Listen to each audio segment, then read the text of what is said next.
Olá, meus amigos e minhas amigas, tudo bem com vocês? Estamos de volta neste sábado, dia 5 de março de 2022. Eu, Nus Amorim, aqui de Cuiabá, convidando você a entrar na página Vote. Entre, fique conosco até o final do comentário, da nossa reflexão, né? Pois é, fique no final da positivo se gostou, negativo se não gostou, não tem problema, faça seu comentário, é importante, é legal. E compartilhe, chame mais gente para participar, para refletir conosco, né? Inscreva aqui, ó, aqui embaixo. E aí, vamos aumentar nossa turma de reflexões, ok? 697 mortes nas últimas 24 horas, o Brasil acumulou 651.343 pessoas que perderam a vida desde o início deste genocídio, lá em 2020, o início de toda essa loucura. Pois é. Gente, entramos no 10º dia de guerra lá no leste europeu, muita coisa acontecendo. As tropas estacionaram ali na entrada da capital Kiev. Os russos estão a menos de 20 quilômetros lá com seu comboio de blindados, né, equipamentos pesados para entrar na Kiev e dominar a capital. Quer dizer, em todas as cidades praticamente eles estão atuando, bombardeando. A guerra continua. Eles agora vão ter uma trégua de algumas horas, formar um corredor em algumas regiões da Ucrânia, para que as pessoas possam se fugir, né, sair dali do local da guerra. Enfim, vamos ver se esses corredores aí funcionam para preservar vidas, tá? E aí, nesse período, eles se encontrem. Há a possibilidade de um encontro, mais uma vez, das autoridades russas e ucranianas, para negociar aí uma possível paz. Tomara que a luz aqui ilumine e eles tenham juízo. Se bem que eu vou refletir com você aqui que essas coisas estão complicadas. Vamos ver aqui, ó. Nessa guerra aí, não existem anjos e nem tampouco santos de nenhum dos lados lá nessa guerra, sabe? Não existe. Os interesses são terríveis, terríveis. Interesses da indústria bélica, por exemplo, de vender cada vez mais armas de todos os tipos. De pistola até mísseis nucleares eles estão fabricando e precisam vender, né? Eles vão fazer o que com as armas? Aqueles pessoal lá dos Estados Unidos que fabrica milhões e milhões de armas, vão fazer o que se não vender? Aeronaves, navios de guerra, eles precisam de um mercado e o mercado só se forma com ameaças e com guerras.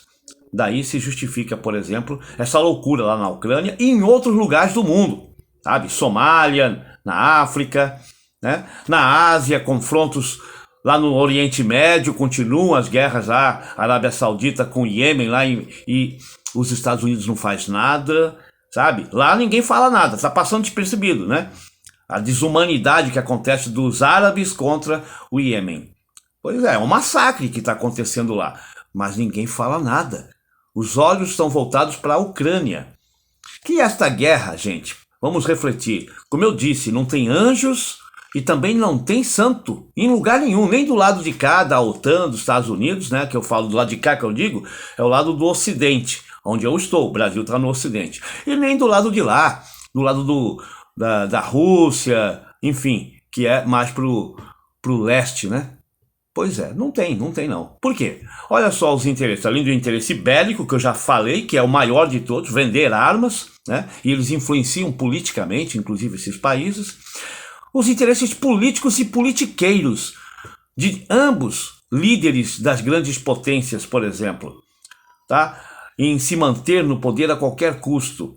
Quando estão ali decaindo dentro do seu país, ali na opinião pública, eles percebem que estão em decadência, eles começam a inventar factoides ou fatos como esse, uma guerra. Criam guerras, por exemplo. É uma maneira muito boa de se manter no poder.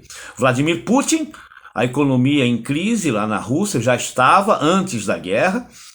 A opinião pública já, pela primeira vez, depois de anos e anos e anos no poder, ele já estava se decaindo politicamente.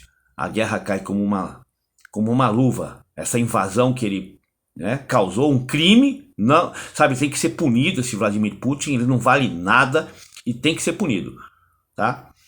Do outro lado, o Joe Biden, presidente dos Estados Unidos, que também, depois daquela saída desastrosa lá no Afeganistão, a opinião pública, sabe, foi toda contra ele em crise lá, novamente, cai como uma luva para que ele possa se reerguer politicamente e tem, quem sabe daqui a alguns anos, daqui a 2 anos, tentar uma reeleição. Ele precisa disso. Tá aí a guerra. Na Inglaterra, aquele cabelo espantado lá, né, meio babyloide, Boris Johnson, também numa crise moral, né, com festinhas, ele sendo ameaçado no Congresso, inclusive, de ser deposto. E aí estoura uma guerra. Que coisa maravilhosa. Ninguém mais fala lá na Inglaterra, pelo menos, nessa crise moral das festinhas imorais do Boris Johnson. Todo mundo está pensando na guerra. E ele se mantém como primeiro-ministro. Na França, Emmanuel Macron, o presidente que está tentando negociar, que vai para lá, vai para cá, né? O intermediador ali da paz, tenta uma reeleição e precisa estar com a popularidade em cima, né? Lá nas alturas para poder se reeleger na França. Enfim, grandes potências aí, né? Rússia com Putin, Estados Unidos com o Joe Biden, a Inglaterra com o Johnson e a França com o Macron.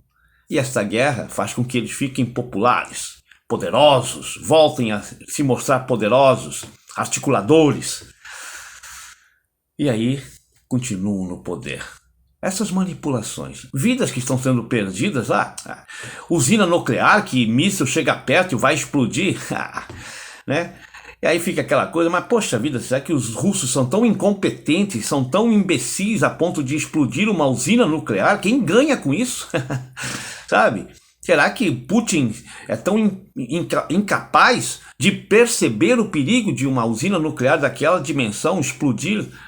O mal que seria para a Europa, para a própria Rússia, né? É uma devastação nuclear, ficariam décadas de contaminação radioativa no ar, contaminando russos, europeus, uma loucura, né? Tendo em vista o que aconteceu nos anos 90, 80, com Chernobyl, também lá na Rússia, lá na Ucrânia, na época ainda era a Rússia.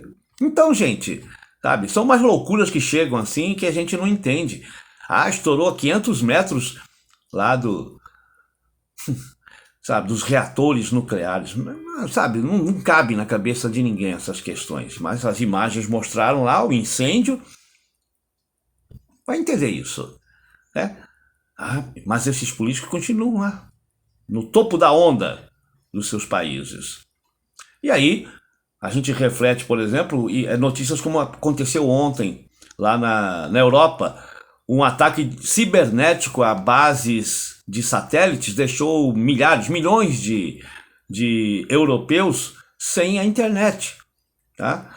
E eles estão acusando esses hackers, né, que atacaram aí essas bases lá na Europa.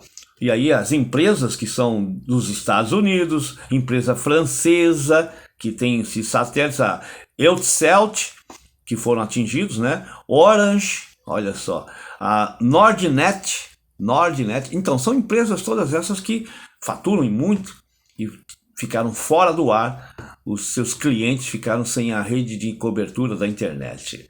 Ataque de hackers, ou seja, ataques cibernéticos à base de satélites. O que pode acontecer no mundo, né? Para a gente ter uma dimensão, como podem ser esses ataques na vida de todos nós seres humanos. E para finalizar, vamos falar mais 2 coisas aqui do Brasil. Primeiro que o Bolsonaro continua desesperado com a questão de 2 fatores, né? Os insumos para a agricultura tem que correr agora para o Canadá, para o Chile, buscar onde comprar, porque a Rússia já fechou a venda lá, não vai poder vender, está fechando os insumos.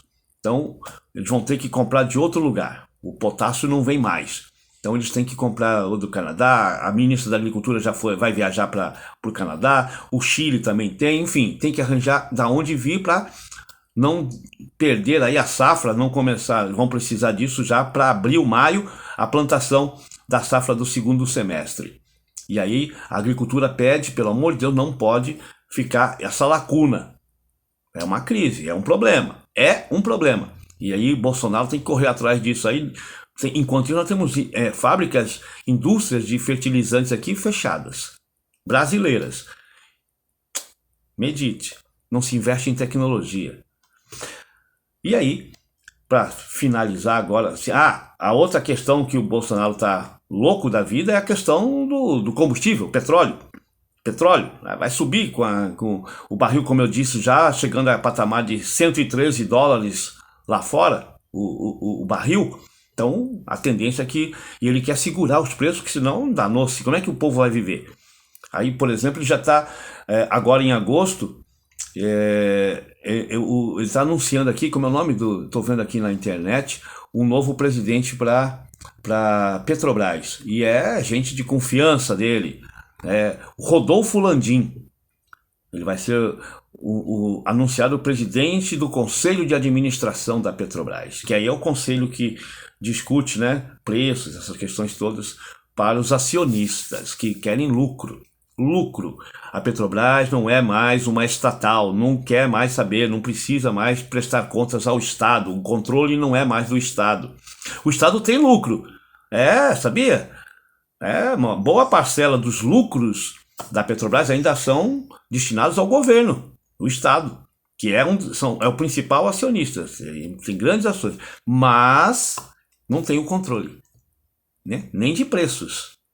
Vejam vocês.